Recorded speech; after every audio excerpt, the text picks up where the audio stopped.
नमस्ते। हरे कृष्ण। आज मोटिवेशनल जो वीडियो मैं बना रही हूँ, आज और एक वीडियो मैं बनाती हूँ।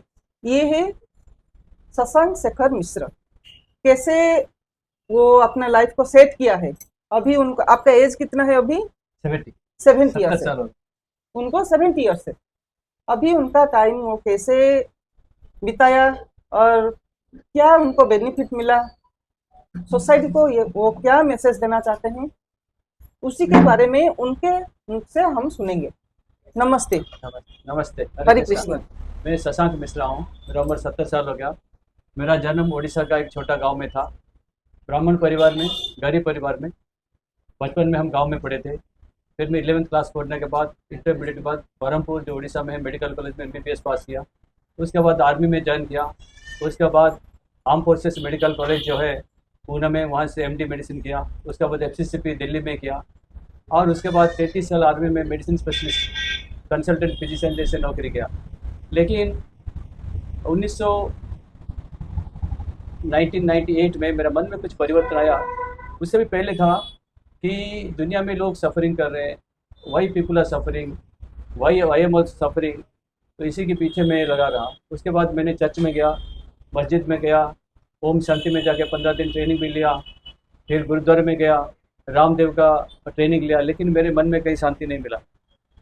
अल्टीमेटली इस्कॉन का कुछ भक्तों से मिला। उन्होंने मेरे को गाइड किया था, इस्कॉन मंदिर आइए।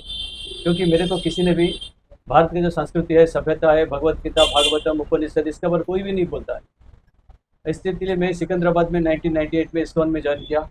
और उसके बाद धीरे धीरे प्रगति किया। लेकिन मैंने नौकरी नहीं छोड़ा। नौकरी में भी मेरा अवदान बहुत कुछ है। और संस्कृति, सभ्यता, ये सब इस्कॉन से मैंने सीखा है।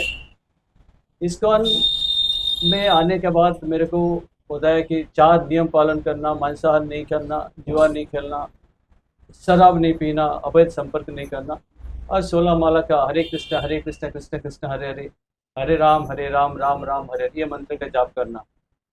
और ये करने के बाद 2-3 साल के बाद मैंने दीक्षा लिया। मेरे गुरु महाराज जोरलेस गोपाल कृष्ण गोसाई महाराज।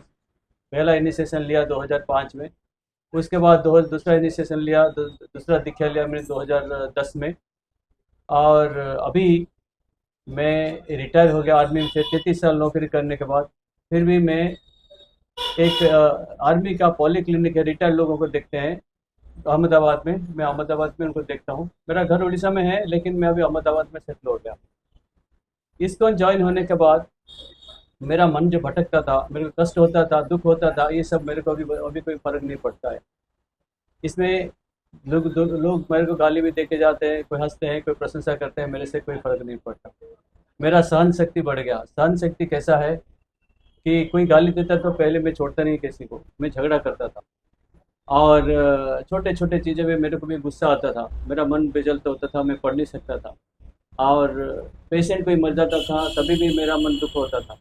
लेकिन इतने साल जाप करने के बाद, इसको आने के बाद, मेरा मन अभी शांत है बिल्कुल। और सहन शक्ति मेरा बढ़ गया। सहन शक्ति कैसा है, भगवत गीता में एक श्लोक है कि तृणादपि सुनिचैन तरोरपि सहिष्णुना, अमानीना मान देना कीर्तनिया सदा हरि। तृणादपि सुनिचैन, अपने आप को नीच मानना है। कोई कुछ भी कहे, अपना गर्व नहीं दिखाना है, अपना मान सम्मान नहीं देखना है, दूसरे को मान सम्मान देना है। लेकिन कोई नमस्कार करे ना नमस्कार करे, उसमें कोई फर्क नहीं पड़ता।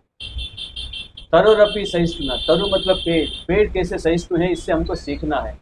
पेड़ क्या करता है, गर्मी, सर्दी, बर्फ को सहन करता है। कोई काट देता है, कोई आम के पेड़, आम को, नारियल को लेके भी चले जाते हैं। कोई आग भी लगा देता है, कोई पशु पक्षी सांप भी आके उसका रहता है। लेकिन ये पेड़ किसी को कुछ बोलता ही नहीं, बोलता नहीं, सहन करता रहता है। लेकिन सब कुछ देता है समाज को। क्या देता है? पेड़ का हर एक चीज़, जड़ से लेके, उसका खाल है, उसका ट्रंक है, उसका पत्ते हैं, उसका फूल है, उसका फल है, ये सारे चीज़ समाज को देता रहता है, सहन करता रहता है। ये चीज़ हमको ये पेड़ से सीखना है, जरूरी है, ये हर व्यक्ति को सीखना है। आज का समाज में इतने समस्या हो रहा है कलयुग में, क्योंकि घर घर में झगड़ा होता है, परिवार में झगड़ा होता है, नौकरी करके छोड़ चले जाते हैं, इतना सुइसाइड होता है, इतना मर्डर होता है। ये क्यों? ना सहन शक्ति किसी के पास है ही नहीं। किसी के पास एक रत्ती भर भी सहन शक्ति नहीं। ये सहन शक्ति नहीं है, इसलिए समाज में सब गड़बड़ होता है। घर में, परिवार में पति पत्नी को छोड़ देता है, पिता पुत्र को छोड़ देता है, भाई बहन को छोड़ देता है। क्यों होता है? सहन शक्ति नहीं है। पहले क्या होता था, हमारा हमारा जॉइंट फैमिली होता था, एक दूसरे को समझाते थे, घर में रखते थे। लेकिन आज का न्यूक्लियर फैमिली है, हस्बैंड वाइफ एक बच्चा, कोई किसी को मानता नहीं, सब इधर उधर बिखर जाते, तीनों तरफ चले जाते हैं। हमारी जो वैदिक पद्धति है, वैदिक सभ्यता है, वैदिक संस्कृति है, ये धीरे धीरे नष्ट हो जा रहा है, क्योंकि हम पाश्चात्य देश की तरफ जाते हैं। सहन शक्ति किसी का पास एक रत्ती भर भी सहन शक्ति नहीं है। लेकिन भगवान क्या कहते हैं, ये पेड़ से सीखो कैसे सहन शक्ति होना चाहिए। कल रामनवमी में गया, लोग बोलते हैं, सभी लोग बोलते हैं हमको राम राज्य चाहिए, लेकिन राम ने जो बोला है वो कोई मानने के लिए तैयार नहीं, कोई करता नहीं है। तो राम राज्य कैसे हो सकता है, कैसे संभव है? सहन करो और साथ में सहयोग भी करना चाहिए। अगर सहयोग नहीं करेंगे, आपका परिवार क्या होता है, हमारा धीरे धीरे नष्ट हो जाता है। पिता पुत्र सब अकेले छोड़ जाते हैं, सभी दुख मिलता है। लेकिन कृष्ण भावनामृत में ये हमको सिखाया कि क्या करना, अभी छोड़ना नहीं किसी को, सबको जोड़ के रखो। एक केंद्र बिंदु श्री कृष्ण भगवान। ये पॉइंट में एक बोल, यस बोलिए। बीच में बोल देती हूँ।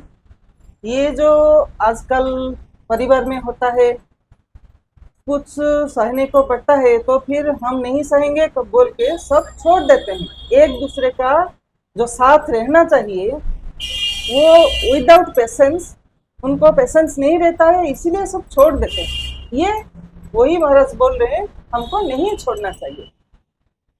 बोलिए जी। देखिए, सभी का समय आता है, और हमको जो कष्ट मिल रहा है, हमको कोई हस्बैंड कष्ट नहीं देता है, पत्नी कष्ट नहीं देता है, बेटा कष्ट नहीं देता है। हमारा कष्ट कहाँ से आता है? पूर्व जन्म में आज तक हमने कर्म जैसे किया है उसका फल मिल रहा है। लेकिन हम दोष रहे हैं, पति को दोष रहे हैं, पत्नी को दोष दे रहे हैं, भाई बहन परिवार समाज सबको, हमारे ऑफिसर को दोष देते हैं। ये तत्व थोड़ा समझने में टाइम लगेगा। ये भगवत गीता में ये सब कुछ लिखा है। तो हमारा हिंदू धर्म का सबसे बड़ा ग्रंथ जो भगवत गीता, ये इसको थोड़ा अपनाना चाहिए, पढ़ना चाहिए, जीवन में उतारना चाहिए, तभी जाके समाज में कुछ कल्याण करना चाहिए, कल्याण हो सकता है। ये भगवत गीता पढ़ के और तो जाप करके मेरे जीवन में भी बहुत परिवर्तन आया। मेरे जीवन में बहुत परिवर्तन, इसमें कोई संदेह नहीं। मैं भी अभी मैं अहमदाबाद में रहता हूँ, मेरे साथ बहुत लोगों को हमने परिवर्तन किया, इनको भक्ति में जोड़ा। वो भी शराब पीते थे, मांस खाते थे, और इनके भी घर में झगड़ा होता था। लेकिन जब भी हमारे साथ आए भक्ति किया, ये भी किसी को सहन नहीं कर सकते थे, गुस्सा होता था। सहन ना करने का कारण होता है अपना ईगो प्रॉब्लम। मैं क्यों सहन करूं, उसने मेरे को क्यों बोला, क्यों बोली, क्यों ईगो प्रॉब्लम, अहम भाव है। लेकिन ये जो अहम भाव है सहन करने का है, ये सारे शरीर के स्तर पे होता है, शरीर के स्तर पे होता है, आत्मा के स्तर पे कुछ भी नहीं होता है। ये शरीर आज है, कल नहीं रहेगा, फिर दोबारा शरीर मिलेगा, मिलता रहेगा। तो हमको क्या करना चाहिए? दो चीज़ें मैं बताना चाहता हूँ। सबसे इम्पोर्टेंट है, समाज में रहना है, परिवार में रहना है, सहन करना सीखो और सहयोग करना सीखो। देखो, साउथ अमेरिका में ब्राज़ील करके एक जगह है जहाँ से पेड़ है। वो पेड़ कैसे, एक पेड़ का लंबाई है 200 फीट, 200 फीट होता है। लेकिन कितना भी झड़ आएगा, तूफान आएगा, बारिश आएगा, कभी वो गिरता नहीं, टूटता नहीं। क्यों ऐसा होता है ना? इनके जो जड़ है ना, बहुत 15 फीट 20 फीट नीचे जाता है, 15-20 फीट चारों तरफ जाता है। और एक दूसरे जो पेड़ होता है ऐसे बांध के रखते हैं, एक जड़ दूसरे जड़ को ऐसे गांठ बांध के रखते हैं, तो मिलके रहते हैं, पूरा समाज पूरा मिलके रहते हैं। तो कुछ भी हो जाए, कितने झड़ तूफान आने से भी ये पेड़ कभी गिरता नहीं है, इसमें सहयोग करते हैं।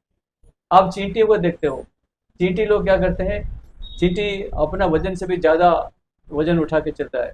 लाजा होता है, पफ राइस मूडी लाजा होता है, वो उठा के लेके चलता रहता है, और एक दूसरे को सहयोग करके जब जाता है दूसरा रास्ता छोड़ देता है। चींटी को देखो, चींटी का लाइफ कैसे सहयोगपूर्ण है, सहयोग करते हैं। और हनी भी देखो कैसे सहयोग करते हैं। इनसे, समाज से, पेड़ों से, पक्षियों से, चींटियों से, इनसे हमको सीखना चाहिए।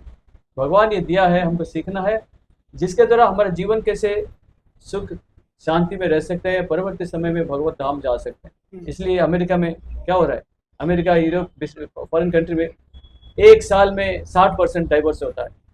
आजकल हिंदुस्तान में भी ये चला आया, ये सिस्टम चला है। क्यों?